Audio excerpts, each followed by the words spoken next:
है जे राम हवे डॉक्टर इनकर नमवे ह दवाई पीले रे सुगनामा कोनो रोग ना धर्म में सताई।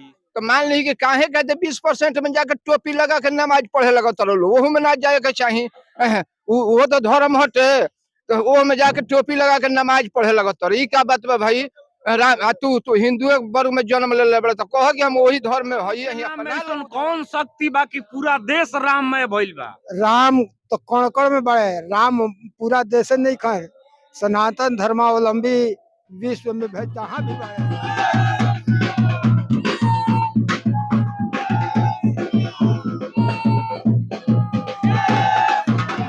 दियारा भोजपुरी अभी हमनी के मानी अपना दियारा क्षेत्र के गांव बहोरनपुर में आज पूरा देश में खुशी के माहौल बा।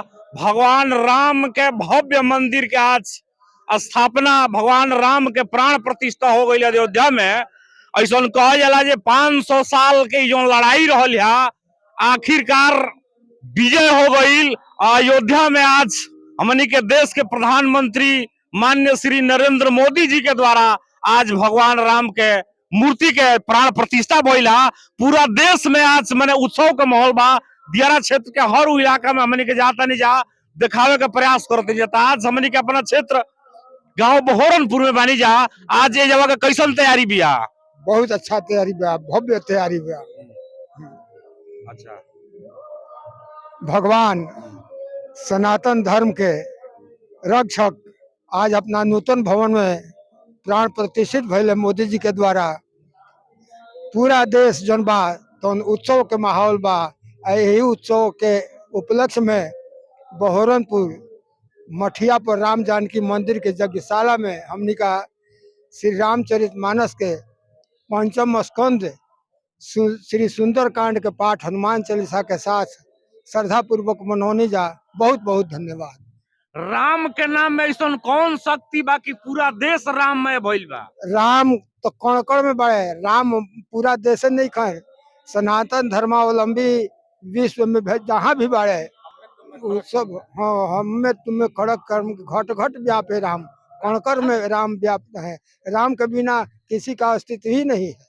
राम के बिना कौन अस्तित्व के कल्पना नहीं के कोई जा सकत। रउआ जीवन में राम के का महत्व बा। जीवन में राम के महत्व बा जे अगर राम ना रहते तो बिजली पानी में तैयार होले आ हर घर घर में जरेले तो राम के ही कृपा बा। आ हम हर हिंदू भाई लोग से कहब जे यथाशीघ्र सब लोग राममय हो जाए। अगर केहू इधर उधर भी भटकता तो भटकला में कोनो फायदा नहीं खे। अगर राम जी नहीं खन तो कोई नहीं खे। बिल्कुल बिल्कुल राम जी नहीं खन तो कोई नहीं खे। ई जोन कार्यक्रम बा हमनी के बता दीजिए। लछू टोला पंचायत से पूर्व में सरपंच प्रत्याशी रहे लाल बाबू शाह जी। रउआ अथक प्रयास से तरीका के आयोजन माने कहाँ से ऊर्जा मिलेला कुली। उन सब नारायण के कृपा बा भगवान राम जी के कृपा बा जे ऊर्जा हमनी के उत्पन्न होता। ए बड़ा कैसन कैसन कार्यक्रम रहले जो ये सुंदर कांड के पाठ भइल और साफ सफाई अभियान के नगर भ्रमण भी भइल। नगर भ्रमण भी भइल। माने जहाँ जहाँ माने दुर्गा जी के चाहे हनुमान जी के भगवान के जोन भी मंदिर बा जब भ्रमण क के हाँ। आखिरी मठिया पे भइल। हाँ आखिर मठिया पर देख सकता नहीं कि ये जब माने पूरा अथी बाबरा का तैयारी रहल है। पूरा एजा हमनी के मठिया पर सुंदर कांड के पाठ भइल है। पूरा भ्रमण करनी है जा गाँव में। या पूरा हमनी के आज भगवान राम के अयोध्या में मूर्ति स्थापित भइल है। ओ उपलक्ष्य में हमनी के बहुत प्रसाद लड्डू बंटनी है जा और बहुत उत्सव मनौनी है जा। तो अभी जो चर्चा हो रहा बा कि राम के मंदिर बन गई अयोध्या में बन गई शायद ओकरा जगह पर हॉस्पिटल बना रही तो मैंने अच्छा रही। हॉस्पिटल तो कुल बड़े बड़े से हो तो भगवान राम की यहाँ अयोध्या में बहुत हॉस्पिटल बड़े सो बहुत हॉस्पिटलों से कुल चली है सो। जहाँ मंदिर है वही जन हॉस्पिटल हो। हॉस्पिटलों में भगवान राम के प्रतिमा रखल जाला। हाँ बिल्कुल बिल्कुल देख सकता नहीं काफी जोश बा युवा लोग में। जय श्री राम के उद्घोष हो रहा बा का कहबे बड़ा। जय श्री राम। सबसे पहले अपने प्रधानमंत्री नरेंद्र मोदी को मैं धन्यवाद करना चाहूंगा कि आज देश के गौरवान्वित किए हैं। और सबसे पहले अपने जो भी बड़े बुजुर्ग हैं उनको धन्यवाद करूंगा कि आज ये इतना बड़ा माहौल हमारे गांव में भी मतलब कि ये स्थापित किए हैं और सब आज पूरा देश हमारा राममय हो गया है। बिल्कुल बिल्कुल। आज के मौका पर का कहो? आज के मौका पर हम ये कहब कि पूरा देश राममय बा। आज हमनी के गांव में इतना उत्साह देखे के मिलल कि जुआ वर्ग झांकी निकालल है पूरा गांव में, और हमनी के मठिया पर राम जानकी के मंदिर में सुंदर कांड के पाठ करो जा, प्रसादी बटनी जा। हमनी के कहले रही जा कि हमनी के यथाशक्ति हमनी के पूजा पाठ करब जा 22 तारीख के, तो ये काम हमनी के करनी जा। और भव्य कार्यक्रम रहल।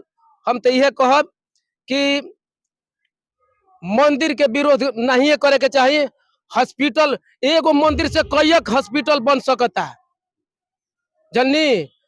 एगो मंदिर के निर्माण से 10 गुना हॉस्पिटल बनिए से। बिल्कुल बिल्कुल 10 गुना हॉस्पिटल बनिए से। सरपंच साहब का का नाम बा? ए बेरा 22 तारीख हो प्राण प्रतिष्ठा हो गई भगवान राम के। ए बेरा साझी खानी बहोरनपुर में का कार्यक्रम बा? ठीक है बा, यहाँ साझी का दीपावली जो हमके दिया जा रहा जा, खुशहाली मनाई जा। ये हमनी के श्रद्धा बा भगवान के नाव पर। जय श्री राम के नारा लगी। हाँ, जय श्री राम का नारा लगी। का कहो बे बेरा?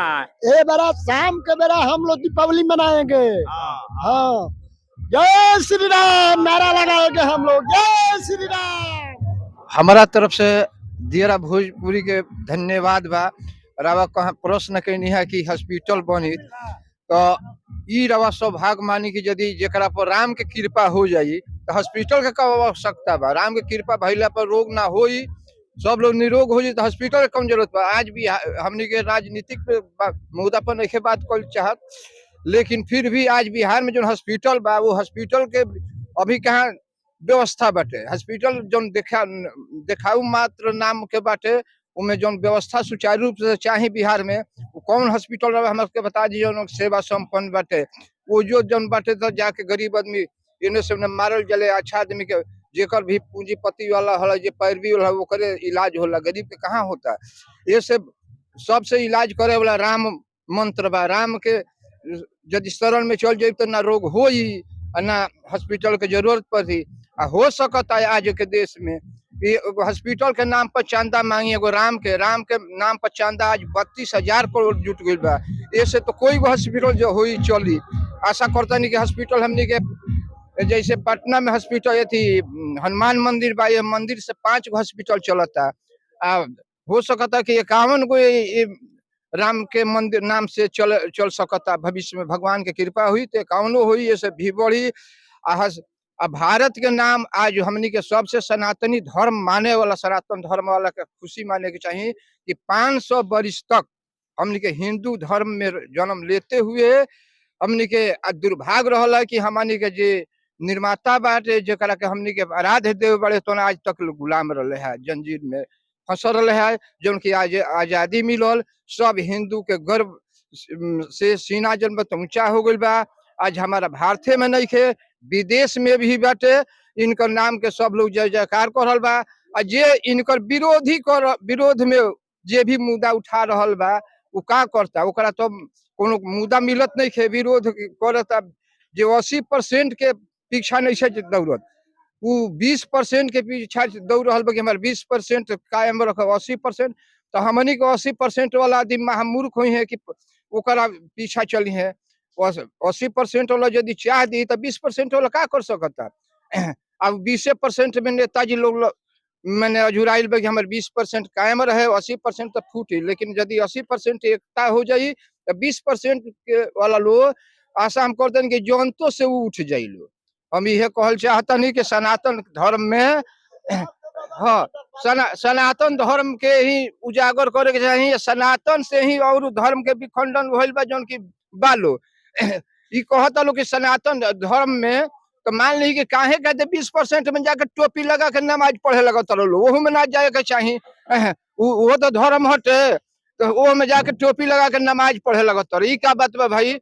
तू हिंदू वर्ग में जन्म ले बड़े तो कह कि हम वही धर्म में है, अपना लो धर्म के, वो बढ़िया रहा। तो राम लाला के हम चाहब कि भाई 80% लोग शुरू तहे दिल से आज खुशी का ऐसा माहौल बाटे ये हमारा से वर्णन नहीं होत कि कितना हम वर्णन करी। अब हमने के सौभाग्य बात बाटे कि एहिजा हर चीज से ऊपर उठ के राम मंदिर के स्थापना भइल है। रवा सभे के देखे के मिलल होई, हर वर्ण विचार सब चीज से देख के सबसे ऊपर उठ के समाज के एगो नया निर्माण भइल है। बिल्कुल बिल्कुल का नाम बा के कोई के गई रहे जे राम हवे डॉक्टर इनकर नमवे ह दवाई, पीला रे सुगनामा कोनो रोग ना सताई। तो आज के वीडियो में इतना ही। हम ब्रजेश राय देखत रही दियारा भोजपुरी। बहुत बहुत धन्यवाद।